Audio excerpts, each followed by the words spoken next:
Les États-Unis menacent l'Espagne d'un possible embargo. Et puis on terminera par le sport avec Thomas Gourdéo. C'est au programme les résultats des quarts de finale de la Coupe de France, la suite du tournoi des 6 nations, avec un déplacement important de l'équipe de France en Écosse et le tirage au sort du Master 1000 d'Indian Wells. Mais commençons d'abord par la grosse actualité de la semaine, Victorien. Oui, Théo, ce samedi 28 février, une opération militaire conjointe des États-Unis et d'Israël a frappé les infrastructures stratégiques iraniennes, provoquant l'élimination d'une partie du haut commandement à Téhéran. En quelques heures, le sommet du régime est décapité et la riposte régionale s'enclenche. Les frappes et leurs conséquences touchent désormais Israël et plusieurs États du Golfe. Léa Canet, vous revenez sur la situation. Tout commence donc samedi 28 février, vous l'avez rappelé Victorien, aux premières heures de la journée.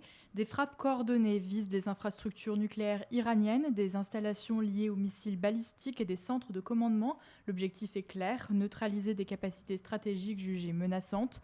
Très vite, l'information majeure tombe. Ali Khamenei et une quarantaine de hauts responsables militaires sont annoncés morts. Dans un système très centralisé comme celui de l'Iran, cela provoque un choc immédiat.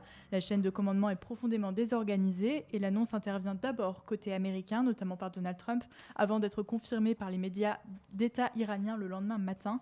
Et en moins de 24 heures, le sommet du régime est atteint. Et l'Iran a-t-il été en mesure de répondre ? Oui, mais de manière asymétrique. Dans les heures qui suivent, des missiles et des drones sont lancés vers Israël. Des frappes visent également des installations situées dans plusieurs États du Golfe, accueillant des forces américaines. La riposte existe, mais elle apparaît moins structurée qu'une réponse militaire classique. Elle montre surtout que malgré la perte du haut commandement, des capacités restent actives. Résultat, la crise dépasse rapidement le cadre strictement iranien et devient régional. Et en Europe, quelles ont été les réactions ? La réaction française s'organise en deux temps très rapprochés. D'abord le 2 mars, depuis la base navale de l'île Longue, Emmanuel Macron maintient son discours sur la nouvelle doctrine nucléaire française, prévue de longue date, mais dans un contexte totalement bouleversé par les événements. Il parle d'un rehaussement de l'arsenal et d'une dissuasion avancée, avec une coopération renforcée avec plusieurs partenaires européens. L'idée est d'inscrire la posture française dans une profondeur continentale, tout en rappelant un point central, il n'y aura aucun partage de la décision ultime. L'emploi de l'arme nucléaire reste une compétence exclusive au président de la République française, il faut le rappeler. Le lendemain, le 3 mars à 20h, le chef de l'État s'adresse directement aux Français pour la première fois depuis le début de la séquence. Cette allocution intervient après l'extension des frappes dans le Golfe et l'attaque contre une base britannique à Chypre. Et quelles mesures ont été annoncées ? Sur le plan militaire, il ordonne au porte-avions Charles de Gaulle de faire route vers la Méditerranée et à la frégate Languedoc de se diriger vers Chypre. Ces mouvements traduisent un repositionnement préventif dans une zone désormais exposée. En parallèle, il souligne la préparation de la France à protéger ses ressortissants dans la région, alors que près de 400 000 Français résident ou séjournent dans les pays concernés. La ligne est donc claire, vigilance, adaptation du dispositif militaire et message de fermeté sur la dissuasion, sans engagement direct dans le conflit à ce stade. Merci Léa, on passe maintenant à la page locale avec vous Théo Guittoni. Oui, et on commence par la justice. Un homme de 37 ans a été condamné hier par le tribunal de Vienne, en Isère, pour avoir réclamé des photos dénudées à une fillette de 12 ans, originaire de Cagnes-sur-Mer. Les échanges avaient eu lieu sur le réseau social Snapchat. L'enfant n'avait jamais caché son âge. L'homme est déficient mental et placé sous curatelle. Le tribunal a retenu une altération de son discernement. Il est condamné à 12 mois de prison avec sursis probatoire. Il devra également indemniser la fillette et son père. Le parquet avait requis 2 ans avec sursis. L'infraction de corruption de mineur a été requalifiée en sollicitation d'un mineur pour la diffusion d'une image à caractère pédopornographique. C'est le père Georges qui a permis l'interpellation. Il a mené lui-même des recherches pour identifier et localiser l'auteur des messages. 2 jours après la découverte des échanges, la jeune fille qui avait récemment perdu sa mère avait tenté de mettre fin à ses jours. Aujourd'hui, son père estime que la condamnation est une petite victoire et qu'elle permettra à sa fille de se reconstruire et de se reconnaître comme victime. Autre affaire judiciaire importante, le procès des ports de Menton qui se tient au tribunal judiciaire de Marseille. Oui, Victorien, le maire de Menton, Yves Juel, est jugé aux côtés de son ancien adjoint et ex-président de la Société publique locale des ports de Menton, Mathieu Messina. Ce dernier reconnaît avoir détourné de l'argent public pour un montant estimé à 870 000 €, notamment via de fausses factures et des dépenses personnelles. Il affirme qu'il n'avait pas de salaire et que ces sommes correspondaient, selon lui, à une forme de rémunération. Il conteste toutefois environ 240 000 € sur le total. À la barre, il accuse le maire d'avoir eu connaissance des faits et d'avoir reçu de l'argent. Yves Juel dément totalement et affirme ne pas être au courant des détails. Une partie du dossier concerne également un possible financement irrégulier de la campagne électorale du maire.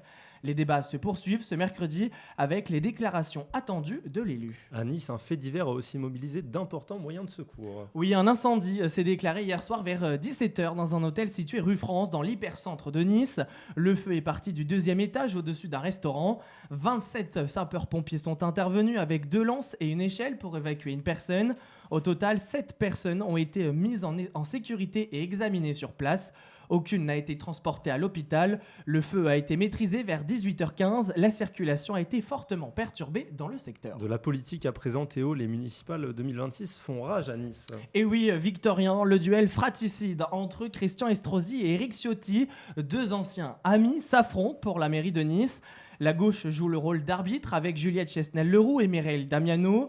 Premier débat ce soir sur France 3 Côte d'Azur après le débat de lundi annulé par la chaîne d'information BFM TV suite à la situation internationale. Christian Estrosi veut plus de caméras, doubler la police municipale et créer des logements et restaurants solidaires pour seniors. Il promet la gratuité des transports pour les retraités. Éric Ciotti promet de remettre de l'ordre dans les finances de la ville, baisser la taxe foncière, doubler la police et créer une brigade anti-squat. Gratuité des transports également pour les retraités et rénovation des logements sociaux. À gauche, Juliette Chesnel-Leroux veut encadrer les loyers, développer le logement social et rendre progressivement les transports gratuits. Mireille Damiano, tête de liste LFI, vise la gratuité des cantines, des fournitures scolaires et des transports et veut créer 600 places pour les personnes âgées. Les sondages placent en tête Éric Ciotti du premier tour devant Christian Estrosi, puis Chesnel-Leroux et Damiano. Un second tour triangulaire ou quadrangulaire est possible. À Menton, la fête du citron bat des records cette année. Oui, la 92e édition a accueilli 120 000 visiteurs sur 5 corsis. Les 2 corsis nocturnes ont attiré 15% de spectateurs de plus que les années précédentes. Les hôtels et restaurants affichent des résultats historiques. L'exposition Jardin d'hiver a vu 50 000 entrées, soit plus de 19% par rapport à 2025, Victorien. Merci Théo. Et selon une étude de l'agence de voyage CV Villas, Villefranche-sur-Mer serait le meilleur endroit en France pour nager en mer. Si les nageurs se font encore rares en ce mois de mars, les activités, elles, se multiplient à l'image du longe-côte. Le principe, marcher dans l'eau le long de la plage. Plongé au cœur de cette discipline particulièrement prisée des seniors, un reportage signé Marius Druard et Lisa Roel. Christine est la doyenne du groupe. À 81 ans, elle pratique le longe-côte avec assiduité. Ancienne radiologue, elle a toujours aimé le contact avec la mer. Cette discipline douce, c'est l'occasion pour elle de continuer de bouger, les pieds dans l'eau. Ça vous masse, ça vous revivifie. Et j'aime ce contact, l'odeur, l'iode et puis le cadre. C'est splendide. Une Christine en cache une autre et à 69 ans, c'est elle qui mène la danse. L'ancienne cycliste s'est mise au longe-côte sur conseil médical. Après 4 ans de pratique, elle constate les bienfaits. C'est un travail musculaire, un travail dans l'eau. C'est pas simplement une marche, parce qu'effectivement, on pourrait marcher dans l'eau. Non, c'est un travail où vous activez la musculation et le souffle et le cardio, quoi. Ça draine déjà au niveau circulatoire. C'est vrai que pour non seulement la circulation du sang, mais la circulation lymphatique aussi. Donc c'est un bon massage. À la tête du groupe, Jérémy Giordano. Le coach sportif a découvert le longe-côte à la faculté et a tout de suite accroché à la discipline. Donc on va se mettre en place pour le fractionner. Les plus rapides devant, on s'espace un petit peu, au moins on a de la place pour travailler. Continuez à vous déplacer même en étant très relâché. L'objectif de ces séances, renforcer le corps et surtout le lien social. Le but, c'est vraiment d'essayer d'accueillir les gens, de les mettre dans une zone un petit peu de confort où ils se sentent à l'aise avec des groupes qui sont à taille humaine. En fait, on ne va pas faire des groupes de 20-30 personnes, on reste sur des petits groupes de 8-10 personnes où chacun puisse se connaître, échanger. Et après, nous, notre job sur le corps de séance, c'est un petit peu de les booster pour qu'ils se donnent au maximum et qu'ils obtiennent les meilleurs résultats possibles. Hors saison, l'association Sports Life Nice propose jusqu'à 3 séances par semaine. 30 secondes! Et on passe à la page nationale à présent avec vous, Simon Mathieu, et les dernières informations en France. Un collégien de 13 ans poignardé à plusieurs reprises par l'un de ses camarades dans un collège de La Rochelle. Pris en charge par les secours, le collégien, âgé de 13 ans, a été transporté à l'hôpital. Ses jours ne sont pas en danger, selon nos informations. Côté politique, quelles sont les nouvelles, Simon ? Eh bien, parlons municipal. Et à Paris, Emmanuel Grégoire est nettement en tête au premier tour, selon un nouveau sondage. Le socialiste devance sa rivale LR, Rachida Dati, de 8 points. Dans le nouveau sondage, Ipsos BVA paru hier, avec 35% contre 27%. 5 candidats se maintiendraient au second tour. du 22 mars selon cette enquête, avec notamment Pierre-Yves Bournazel et Sarah Knafo, avec 11,5% chacun. Alors, comment se positionne la France maintenant face à la guerre en Iran ? Emmanuel Macron a prononcé ce lundi un discours stratégique depuis la base de l'île Longue, où il a annoncé une évolution de la doctrine nucléaire française, vers une dissuasion avancée, pour renforcer la sécurité de l'Europe face aux menaces internationales, tout en confirmant que le futur sous-marin nucléaire lanceur d'engins se nommera l'Invincible. Le président a réaffirmé que la décision du feu nucléaire resterait une décision strictement nationale, excluant tout partage du bouton avec ses alliés. Il a complété son discours de lundi avec une annonce hier à 20h, en expliquant l'arrivée du porte-avions Charles de Gaulle en Méditerranée et l'arrivée d'avions pour les expatriés au Moyen-Orient. Cette semaine est remplie de procès maintenant, Simon. Après 5 semaines de débat, le procès en appel de l'assassinat de Samuel Paty s'est terminé ce lundi et la peine de 3 accusés a été diminuée. Ils étaient soupçonnés d'être les auteurs de la campagne de haine qui avait conduit à l'assassinat du professeur d'histoire en 2020. Il y a aussi le procès de Tariq Ramadan qui s'est ouvert ce lundi 2 mars 2026 devant la cour criminelle de Paris pour des accusations de viol sur 3 femmes et il a été immédiatement suspendu. En raison de l'absence de l'islamologue, pour raison de santé, la présidente a ordonné une expertise médicale urgente afin de déterminer s'il était en état de comparaître. Le monde du journalisme subit des changements. Et oui, CNews et Europe 1 écartent Jean-Claude Dacier après des propos polémiques sur les étrangers emprisonnés. Les propos de Jean-Claude Dacier ont ressurgi sur le réseau social X lundi, un mois après leur diffusion, et ont suscité une vive réprobation. Plusieurs associations, dont le collectif Sleeping Giants, ont annoncé leur intention de saisir l'Arcom. Merci beaucoup, Simon. Il est jugé 7 ans après les faits. Christophe Ellul comparé devant le tribunal correctionnel de Soissons pour homicide involontaire. Maria Matoua nous en dit plus. Au cœur de ce procès très attendu, la mort d'Elisa Pilarski, sa compagne, tuée le 16 novembre 2019 dans la forêt de Retz, dans l'Aisne. L'accusation lui reproche d'avoir exposé la jeune femme à un danger dont il connaissait la gravité en lui confiant la garde de son chien, Curtis. Lui conteste fermement toute responsabilité et continue de défendre son animal. Dès la première journée d'audience, la personnalité du prévenu et le déroulé précis de cette journée ont été examinés. Christophe Ellul campe sur sa ligne de défense. Selon lui, son chien n'est pas responsable. Il affirme qu'Elisa Pilarski aurait été attaquée par une meute de chiens participant à une chasse à courre organisée le même jour dans cette même forêt. Une thèse qu'il soutient depuis le début aux côtés de son avocat Alexandre Novion. Alors Maria, est-ce que vous pouvez nous rappeler le contexte de cette affaire ? Eh bien, le 16 novembre 2019, en début d'après-midi, Elisa Pilarski, 29 ans, enceinte de 6 mois d'un petit garçon, se promène en forêt avec Curtis, le chien de son compagnon. Quelques heures plus tard, elle est retrouvée sans vie. Son corps porte plusieurs dizaines de plaies, principalement à la tête, au cou, au bras et à sa jambe droite. Les expertises concluront à des morsures canines ayant provoqué une hémorragie massive et très vite, 2 versions s'opposent. D'un côté, celle de Christophe Ellul, il assure que la présence d'une chasse à courre ce jour-là pourrait expliquer une attaque collective de chiens. La deuxième journée du procès est d'ailleurs consacrée à cette question centrale. Une meute a-t-elle pu s'en prendre à la jeune femme ? Les éléments matériels et les témoignages seront scrutés pour tenter de répondre à cette interrogation. De l'autre côté, l'enquête judiciaire, les investigations, appuyées par des expertises vétérinaires et génétiques, concluent que seul Curtis pourrait être à l'origine des morsures. Les analyses ADN réalisées sur les plaies et sur le chien orientent vers cette hypothèse. Les experts estiment également que la morphologie et les caractéristiques de l'animal ne correspondent pas au croisement déclaré par son propriétaire.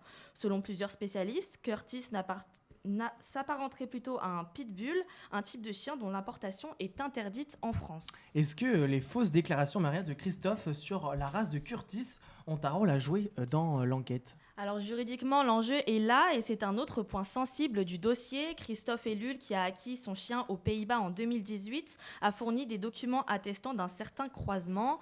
L'accusation soupçonne qu'il aurait menti sur la race réelle de l'animal afin de contourner la réglementation. Pour le ministère public, la question n'est pas seulement celle de l'identité génétique du chien, mais celle de la conscience du risque. Au fil des audiences, les débats s'annoncent techniques, analyse scientifique, reconstitution des déplacements, étude du comportement canin, chaque détail compte. L'affaire dépasse le seul cadre intime du crime conjugal. Elle soulève des questions plus larges sur la détention de chiens dits dangereux et sur les responsabilités des propriétaires. 7 ans après la mort d'Elisa et de l'enfant qu'elle portait, l'émotion reste vive, mais dans la salle d'audience, c'est désormais le temps judiciaire qui prévaut. Entre douleur des proches, défense acharnée du prévenu et confrontation d'expertise, le tribunal devra trancher. La décision est attendue dans les prochains jours. Merci beaucoup Maria. Place désormais à la page internationale et on commence avec les dernières nouvelles au Moyen-Orient et en Iran, Victorien. Oui, des frappes israélo-américaines ont visé le bâtiment de l'Assemblée des experts chargé d'élire un nouveau guide suprême après la mort de l'ayatollah Khamenei. Situé à Qom, au sud de Téhéran, l'institution a été sévèrement endommagée. Aucune information n'a été communiquée pour l'instant sur d'éventuelles victimes. Depuis dimanche, un conseil de direction provisoire assure l'intérim jusqu'à l'élection d'un nouveau guide suprême. L'armée israélienne affirme avoir frappé un centre militaire du programme nucléaire iranien. Ouais, selon un communiqué, les renseignements israéliens auraient bombardé un site secret à l'est de Téhéran. Ils auraient suivi les activités de scientifiques et identifié un complexe souterrain du nucléaire iranien. Israël dit avoir éliminé un élément clé des capacités iraniennes de développement d'armes atomiques. Le Premier ministre Benyamin Netanyahou évoque une menace existentielle liée au programme nucléaire et balistique de l'Iran. L'Iran a toujours démenti vouloir se doter de l'arme nucléaire et défend son droit à l'enrichissement de l'uranium à des fins civiles. Autre fait marquant de la journée au Moyen-Orient, le détroit d'Ormuz fait face à un blocage ordonné par l'Iran. Des dizaines de navires français sont bloqués dans la région. Merci beaucoup, Victorien. Les conséquences du conflit en Iran se font déjà sentir sur les marchés de l'énergie et du pétrole. Cette semaine, le prix du gaz naturel en Europe ont fortement progressé, inquiétant ainsi habitants et entreprises. Élise Liens nous en dit plus. Oui, alors que les Français se ruent déjà vers les stations-service par crainte d'une hausse des prix, c'est le coût de l'énergie qui a presque doublé.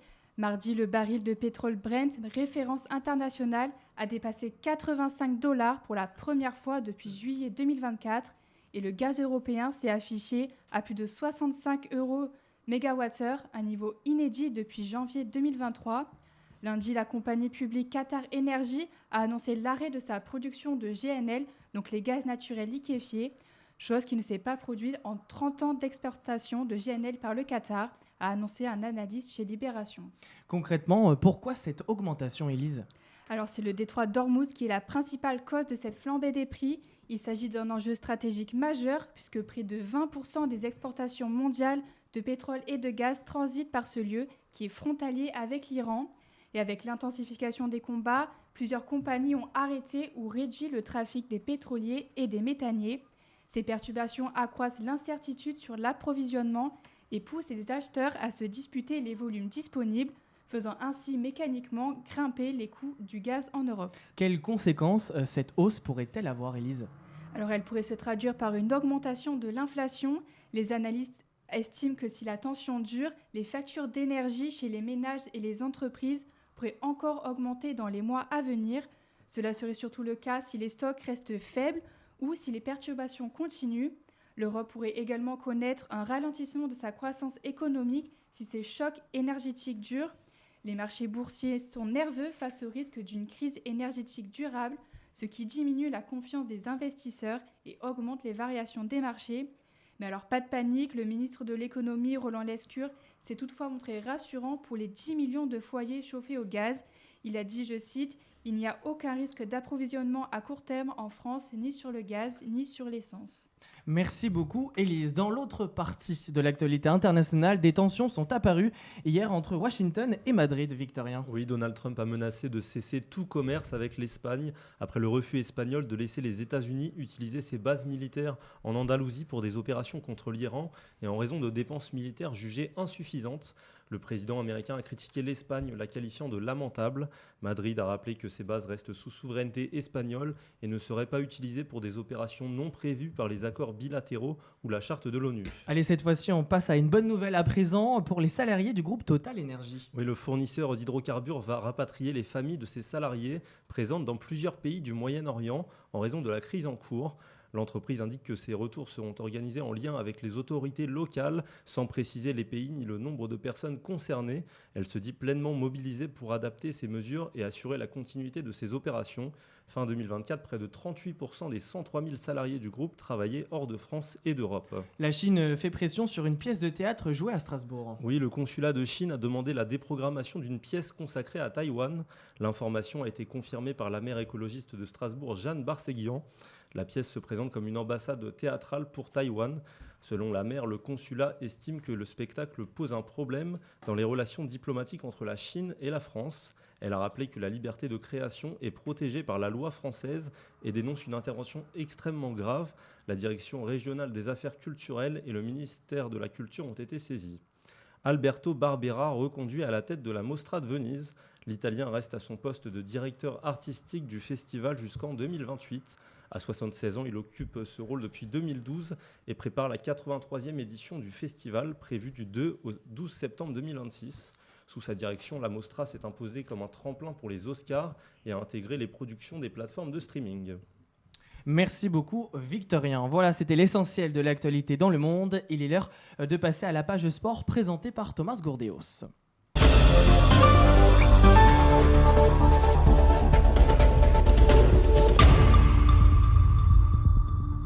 Le RC Lens continue de perdre du terrain sur le Paris Saint-Germain. Les Lensois ont concédé le match nul face à Strasbourg, tandis que les Parisiens se sont imposés 1-0 face au Havre. Le 4e Marseille recevait le 3e Lyon dans un Olympico plein de rebondissements. Les Marseillais sont parvenus à revenir dans le match et même à s'imposer dans le temps additionnel grâce à un doublé de Pierre-Emerick Aubameyang. Derrière l'Olympique de Marseille, la bataille fait rage puisque Rennes et Lille se sont également imposés et reviennent à 3 points des Marseillais. En tête du classement, le PSG compte 4 points d'avance sur leur dauphin, le RC Lens. Seulement 2 points séparent l'Olympique lyonnais et l'Olympique de Marseille. Et derrière, Lille, Rennes, Monaco et même Strasbourg peuvent continuer de rêver de l'Europe. La semaine prochaine, le Paris Saint-Germain affrontera Monaco pour la 4e fois de la saison. Un choc qui peut rabattre les cartes au classement. Et on continue sur du foot. Thomas, parlez-nous des affiches des quarts de finale de Coupe de France et du résultat du match d'hier entre Strasbourg et Reims. Hier soir, Strasbourg recevait le Stade de Reims. Les Strasbourgeois se sont imposés 2-1 dans une fin de match dantesque. Le club alsacien est donc le premier à rallier les demi-finales de cette Coupe de France. Ce soir à 20h30, Nice jouera sur la pelouse de Lorient. Les Niçois tenteront de se qualifier pour les demi-finales, ce qui serait une maigre consolation en vue de la saison plus que moyenne qu'effectuent les Aiglons en Ligue 1. De son côté, l'Olympique de Marseille recevra Toulouse à 21h. Les Marseillais doivent surfer sur leur victoire obtenue face au rival dimanche dernier. Si les Olympiens parviennent à se qualifier, ils pourront rêver d'un trophée qui leur échappe depuis 1989. La dernière affiche des quarts de finale opposera Lyon à Lens, un choc très attendu puisque le vainqueur de ce match fera office de favori de la compétition avec l'OM. Je vous rappelle que le PSG s'était fait sortir de la Coupe de France par le Paris FC, qui se sont eux-mêmes fait sortir au tour suivant par le FC Lorient. En rugby, le 15 de France peut gagner le tournoi des 6 nations si les Français parviennent à s'imposer face aux Écossais. Mais d'ailleurs, un fait insolite s'est déroulé, Thomas. Le 15 de France fait office d'ultra favori dans ce tournoi des 6 nations, mais le match face à l'Écosse samedi à 15h10 sera déterminant pour les Bleus. Les Français possèdent actuellement 4 points d'avance sur l'Écosse et 6 points d'avance sur l'Irlande. En cas d'une victoire bonifiée, la France serait alors impossible à rattraper pour les adversaires. Le 15 de France effectuera son dernier match à domicile face à l'Angleterre, l'occasion de finir ce tournoi en beauté. Vous avez parlé d'un fait insolite. En effet, puisque le trophée du tournoi des 6 nations a brûlé lors d'un incendie et sera donc certainement remplacé par une réplique. Je rappelle que le trophée des 6 nations est conçu en 365 jours de travail. Il est alors impossible de donner au vainqueur le trophée original cette année. Les coéquipiers d'Antoine Dupont donneront tout à Édimbourg pour tenter d'aller chercher le 7e trophée des 6 nations du palmarès de l'équipe de France. Et maintenant, présentez-nous le Master 1000 d'Indian Wells avec les principaux Français. Indian Wells est un tournoi américain réunissant les plus grands joueurs du monde. Il se déroule sur 11 jours, du mercredi 4 mars au dimanche 15 mars. L'année dernière, c'était Jack Draper qui avait remporté le tournoi. L'Anglais n'a joué que 4 matchs officiels depuis juillet 2025. Il sera très compliqué pour lui de conserver son titre compte tenu de l'adversité, notamment avec Alcaraz, Sinner et le recordman de titre du tournoi, Novak Djokovic. 12 Français figurent dans le tournoi principal, mais je vais surtout m'attarder sur 2 d'entre eux qui peuvent aller loin dans le tournoi. D'abord, Hugo Humbert, tête de série numéro 32, sera opposé au deuxième tour au vainqueur du match entre un joueur issu des qualifications et Michelsen. Il pourrait potentiellement affronter Tyler Fritz, numéro 7 mondial, en 16e de finale. Ensuite, évidemment, notre pépite française, de retour de blessure, Arthur Fils pourrait avoir un 3e tour face à l'Italien Lorenzo Musetti. Le Français de 21 ans sort d'une finale à Doha, perdu sèchement face à Alcaraz. On verra dans quel état physique est notre grand espoir français. Cette semaine, beaucoup d'événements sportifs ont lieu. Présentez-nous quelques-uns qui pourraient être intéressants à suivre, Thomas. Si vous avez vibré devant le biathlon aux Jeux Olympiques de Milan-Cortina, vous pourrez suivre sur l'équipe les championnats du monde jeunes et juniors de biathlon. Ces championnats du monde se déroulent du samedi 28 février au dimanche 8 mars. Pour les fans de cyclisme, la 84e édition de Paris-Nice a lieu du dimanche 8 mars au dimanche 15 mars. Plusieurs grands noms du cyclisme y participent, comme le grand favori, vainqueur du Tour de France en 2022 et 2023, Jonas Vingegaard, mais ce dernier fera face à une forte concurrence puisque Juan Ayuso, Joao Almeida, Oscar Onley prendront également le départ. Du côté des Français, on retrouve David Gaudu et Kevin Vauquelin qui auront leur carte à jouer devant leur public. Toujours en cyclisme, samedi, on retrouve une classique avec la Strade Bianche. Du très beau monde participe, notamment Tadej Pogacar, le grand favori, Isaac Del Toro, Wout van Aert et notre grand espoir français de 19 ans, Paul Sexas. En handball féminin, la France affrontera jeudi à 17h la Croatie dans le cadre des qualifications à l'Euro. Ensuite, nous avons le retour de nos triomphants français qui ont brillé lors des JO en biathlon. De jeudi à dimanche, les biathlètes participeront à des courses en Finlande dans le cadre de la Coupe du Monde. Et en dernier, je voulais mettre à l'honneur les rugbyman français de moins de 20 ans qui réalisent un magnifique tournoi destination avec 3 victoires en 3 matchs. Ils affronteront vendredi l'Écosse. En cas de victoire, les Français pourraient d'ores et déjà remporter le tournoi. Merci beaucoup Thomas. On passe maintenant à la météo avec vous, Victorien. Et oui Théo, commençons par demain. Le ciel sera voilé. Le soleil devrait toutefois faire son apparition au fil de la journée. Le thermomètre affichera 18 degrés à Nice, 15 à Grasse, 16 à Menton ou encore 17 à Antibes. Vendredi, la journée sera similaire à la veille avec même un peu plus de nuages dans la matinée à Nice et Antibes. Ce week-end, le beau temps devrait être au rendez-vous. Samedi, il fera 17 degrés sous le soleil de la Côte d'Azur à Nice, Antibes et Menton. Enfin, dimanche, la journée sera ensoleillée avec de rares nuages dans le ciel. Voilà, c'est la fin de ce journal. Merci à tous de nous avoir suivis. Dans quelques instants, place à Club EDJ. Merci à vous tous et à Jeff à la régie. On se retrouve la semaine prochaine pour un nouveau JT. D'ici là, portez-vous bien. Allez, bonne soirée.